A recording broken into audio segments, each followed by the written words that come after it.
Hey everybody, welcome into another edition of Backseat Drivers. I'm Alex Weaver here with Jonathan Merryman and our driver on this edition, Ricky Stenhouse Jr. Not the strongest finish in Darlington, but you had a fast car.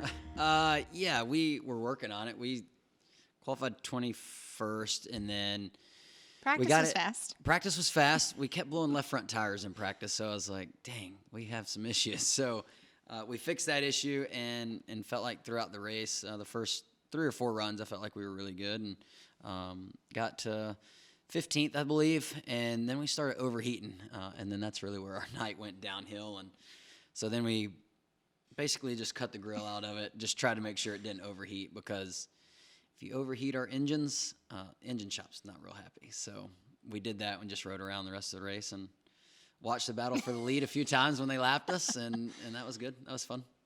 Talk about how much of a bear that racetrack is, and then, I mean, after a 4-hour rain delay, how worn out are you after that race? Yeah, you get pretty worn out. I feel like it's definitely more physical than most. Bristol and Darlington, I feel like, are both up there. You know, Bristol, you don't get much time to rest, you know, on the straightaways. And then Darlington, you know, you run so close to the wall. The car handles really bad at one end of the racetrack. It never handles good at both ends. And so, and it seems like it's just such a long race compared to, like, I feel like it feels longer than the Coke 600 as far as, you know, the intensity level of the whole race. And it's hard to pass. And turn 2 is never easy. You're always thinking you're going to hit the fence on exit. So I feel like it's one of our tougher races for sure. Well, Eric Jones gets the win. It's his second career win, and all 4 Joe Gibbs cars are locked into the playoffs. Are they the team to beat for everybody else on the track? I would have to say, yeah. I think, you know, I did a show not long ago and, you know, talked about the 19 and 18, and then, you know, kind of right after that is when, you know, Denny and the 11 kind of went on their tear of running really well. And then you look at the cars that were, you know, in the top 5 at Bristol, and then you look at Darlington, how fast all the Joe Gibbs cars were. And I definitely think they're the team to beat. And, you know, I think that was an impressive win by Eric, and, you know, especially with, you know, battling Kyle for the win there. I know you, Denny, and Larson, and all you guys are good buddies. They play video games. Yeah, play video games on the bus. We don't play that many video games. You guys are out. You guys are out golfing, you know, almost every week. What have you seen personally with Denny, just in his attitude when he walked in that media center at Bristol a couple weeks ago? I mean, it was a different guy that I'd ever seen you walk in there. So can you tell a difference just hanging around? I think he's enjoying life. He's enjoying, you know, the racing aspect obviously is going really well. Anytime the racing side goes well, it seems like everything else falls into place too. So, you know, we're all having a lot of fun. We enjoy hanging out together, and he's definitely in a good spot right now. And I think that's why, if I look at, you know, a team other than the 18 and 19 to go out and win a championship, I think Denny's in a really good spot. So Merriman had to eat crow a couple weeks ago because he did not have the 11 going far in the playoffs at all. In terms of favorites, I mean, at this point, you know, Truex and Kyle had 4 wins, and Denny was sitting there with 2. Yeah, but you changed that now. Well, yeah, because Denny rattles out 2 back-to-back and walks in the media center at Bristol, and not that he was arrogant, but, I mean, that's the most confident I've ever seen him. Yeah, I think definitely they're confident. I know he's probably, you know, pissed about, you know, the race at Darlington, because that's a racetrack that he's won at and ran really well, and probably would have kept that top 5 streak going. It was my fault, though. I picked him. Oh. So I'll let him know. But no, I think he's definitely, you know, I did a show with Kyle Petty, and we were talking about favorites to win the championship, and I kind of went through my 4, and I didn't have Denny in there. And then, like, right after that, I was like, so both of y'all are eating crow. I'd have to put him back into the favorite list. I mean, he's got it's one track in each round that he's really good at. I mean, yeah, he's good at Richmond. He's Martinsville. You know, good at Martinsville. He's good at Talladega, and he's good at Homestead. He's not terrible at Indy. Yeah, nope, not bad. Yeah. And, I mean, just the whole team's fast right now. I think the whole organization is, you know, running really well. The 95, obviously a satellite team of them, has been, you know, getting faster and faster all year too. So definitely the organization to beat, I would say, right now. Well, we've talked to Ryan Blaney last week, and we've talked about it every week at the playoff bubble. So with those guys, are you worried about the 48? Because we're worried about the 48. He got a lot of points in Darlington. Worried about the 48? Yeah, In making terms- it I mean, into it the makes me playoffs. no difference if he Yeah, makes it yeah. or not, so I'm not worried about it. Well, yeah, but I think it would be the first year that Jimmy Johnson in his career didn't make the playoffs. Yeah.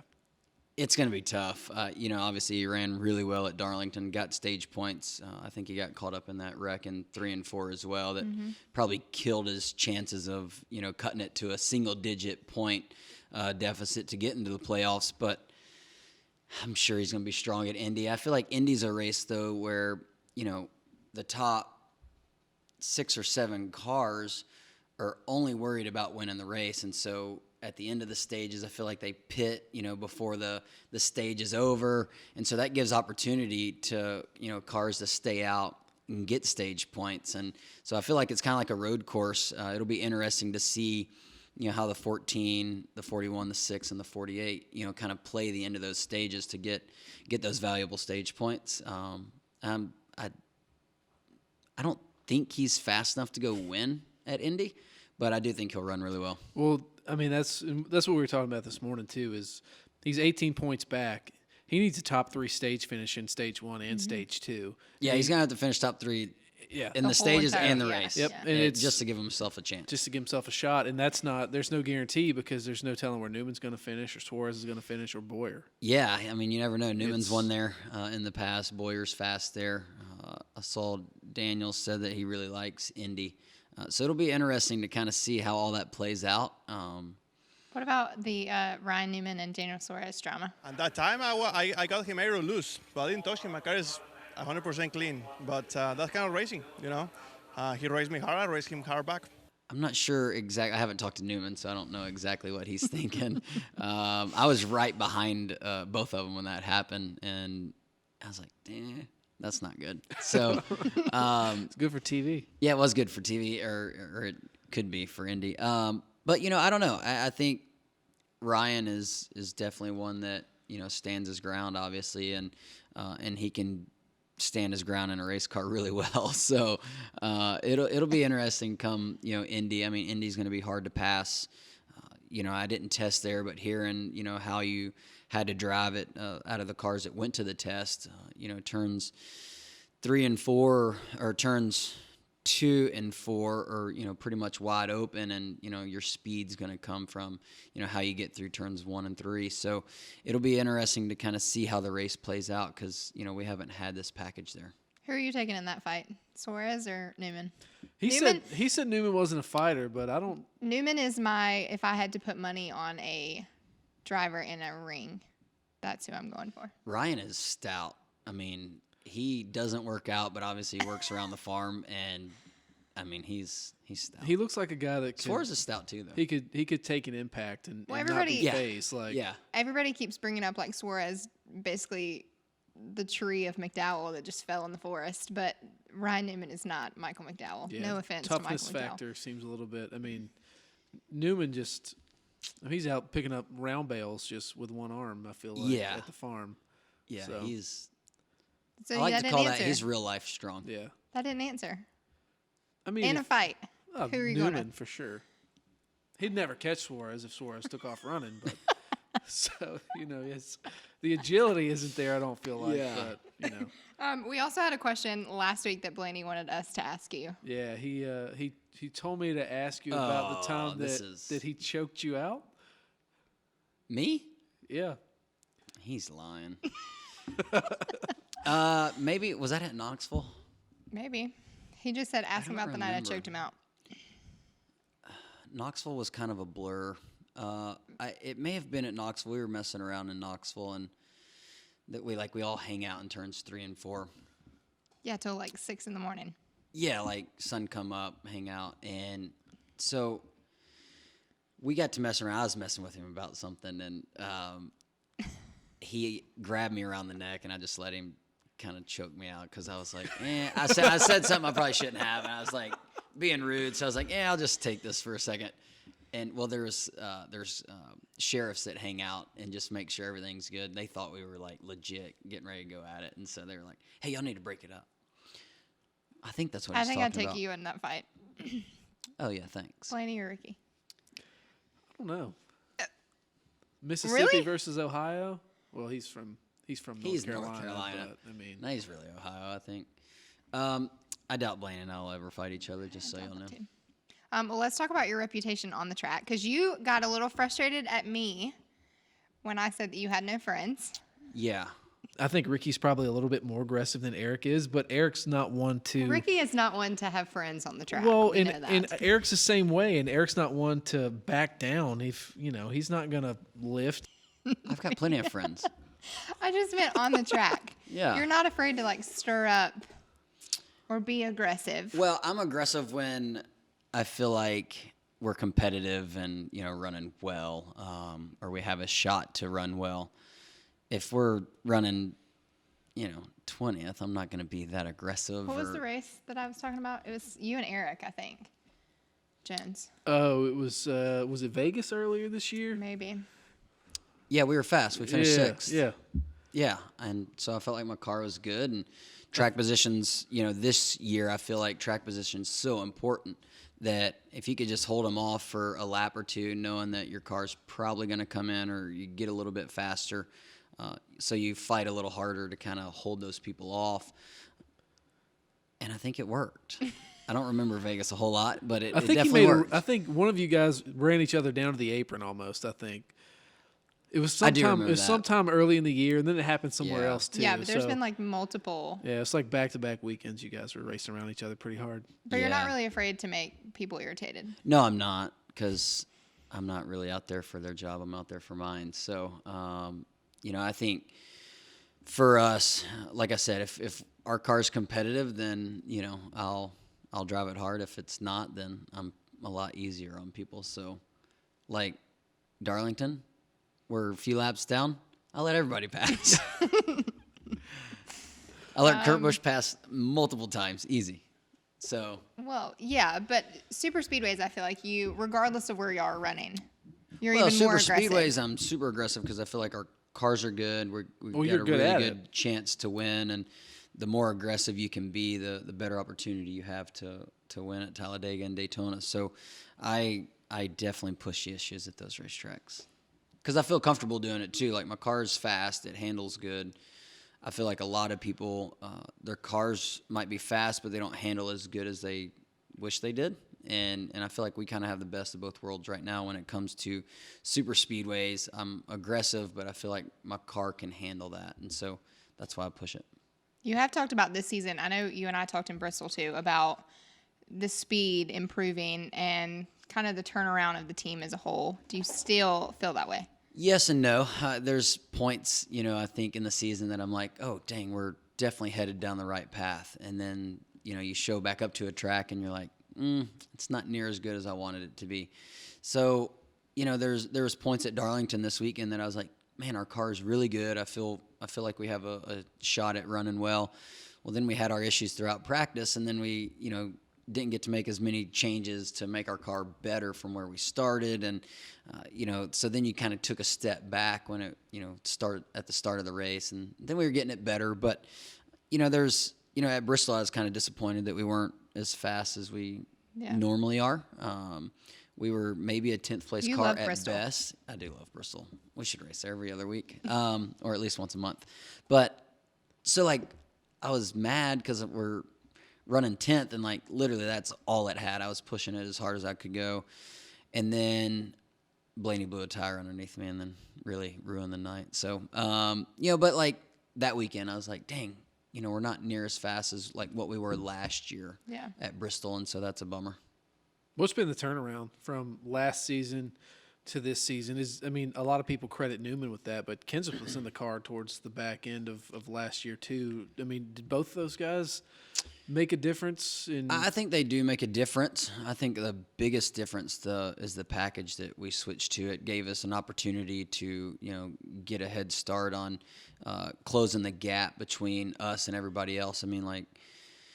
Newman, obviously his first race was Daytona, and then we went to Atlanta, we were fast. We went to Vegas, we were fast. And so you go to these racetracks early in the season, and I felt like we, did our homework and our cars were where they needed to be. Maybe some other teams, weren't exactly where they needed to be just yet. And so I felt really good about that. And then I feel like we kind of dipped off for a little bit, and now we're, at points coming back up to being fast again. But it's been nice having Newman in the race car because I feel like he's kind of got that engineering mindset, and I kind of use this a lot whenever everybody asks me about Ryan.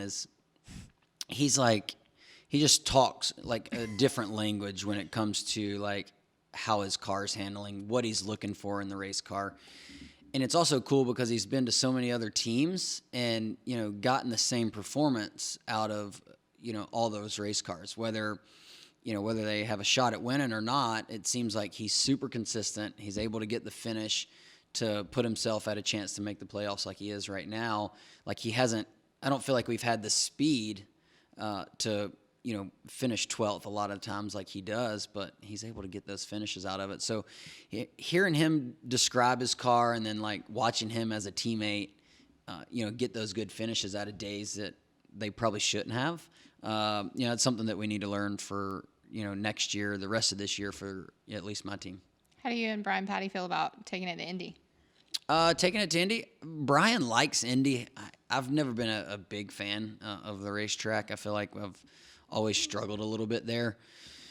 Actually, last year we were not terrible.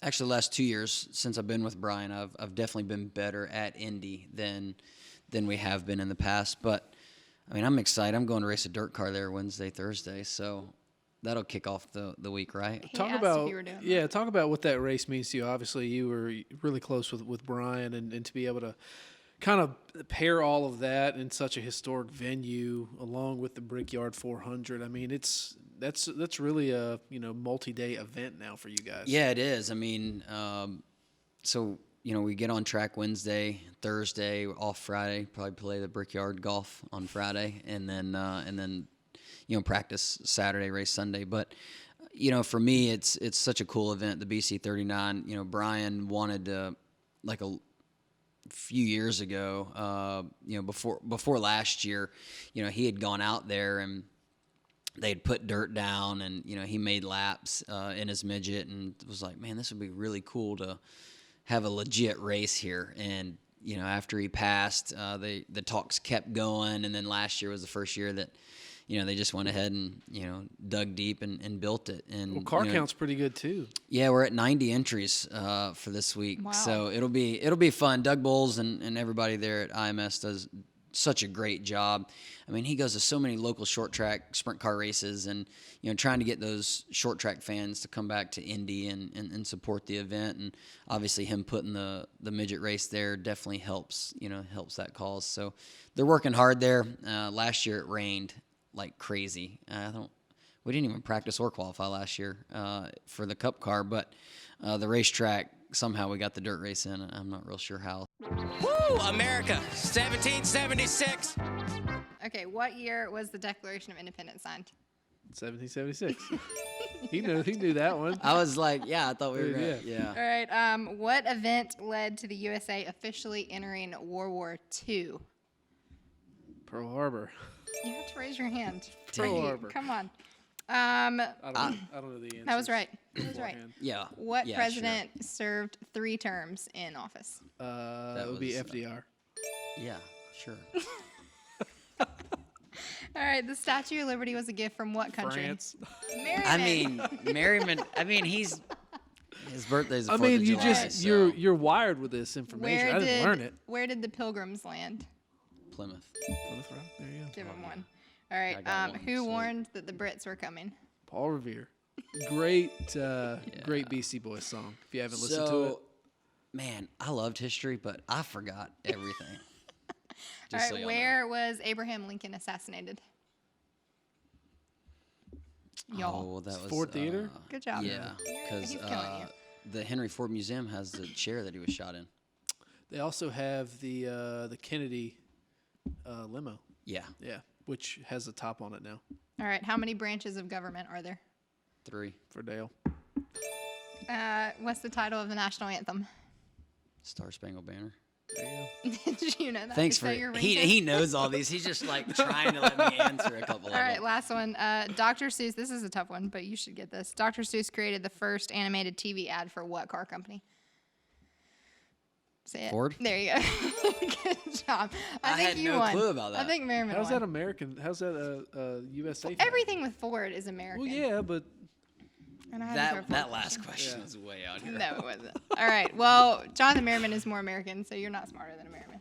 Oh no, I'm not. nobody's a better driver. So I race. Would hope That's so.